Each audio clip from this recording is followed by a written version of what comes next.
Assalamualaikum warahmatullahi wabarakatuh.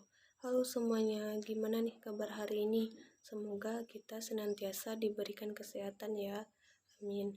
Perkenalkan, nama saya Danti Aulia Sari dari Universitas Islam Riau, Prodi Pendidikan Biologi.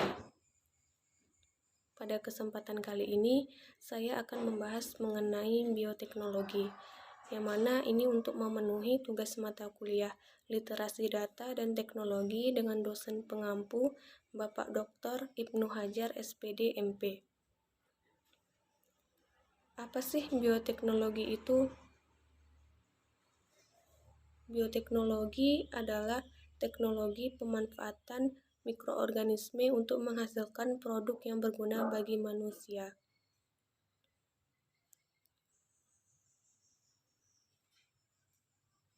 Nah, kemudian ini ada jenis-jenis dari bioteknologi. Yang pertama ada bioteknologi konvensional dan yang kedua itu ada bioteknologi modern. Bioteknologi konvensional itu adalah bioteknologi yang memanfaatkan mikroorganisme dalam proses biokimiawi dan proses genetika alami. Sementara untuk bioteknologi modern itu selain mendasarkan pada mikrobiologi dan biokimiawi, bioteknologi modern mendasarkan pula pada manipulasi atau rekayasa genetika atau DNA. Apa sih rekayasa genetika dan kultur jaringan itu? Rekayasa genetika adalah proses pengubahan gen atau DNA dari suatu organisme. Sementara untuk kultur jaringan itu adalah usaha menjadikan setiap sel atau jaringan menjadi individu baru yang utuh dan lengkap, sama atau identik dengan induknya. Contohnya itu adalah cloning. Ini kita bisa lihat contoh dari bioteknologi konvensional dan bioteknologi modern. Pada bioteknologi konvensional ini contohnya itu proses pembuatan tempe.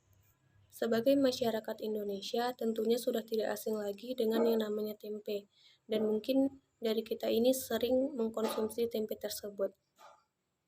Jadi tempe ini terbuat dari kedelai yang kemudian kedelai tersebut dibersihkan dan direndam selama 1 malam.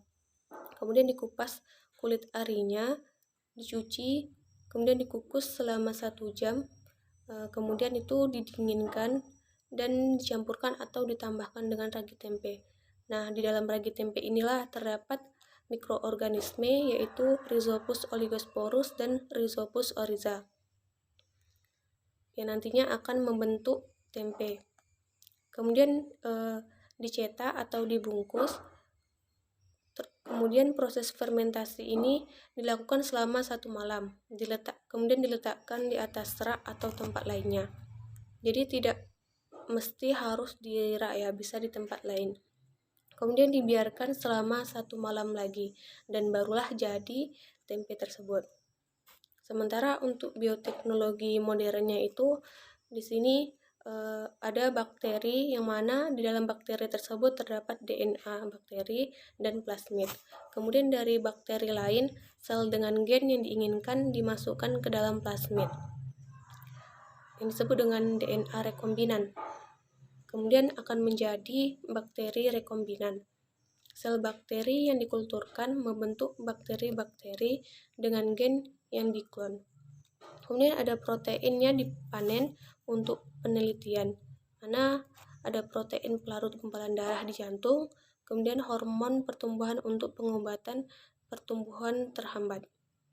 Sementara untuk gen kopinya, kegunaannya dalam berbagai bidang penelitian itu gen tahan hama dimasukkan ke dalam tanaman dan gen untuk membuat bakteri pembersih limbah.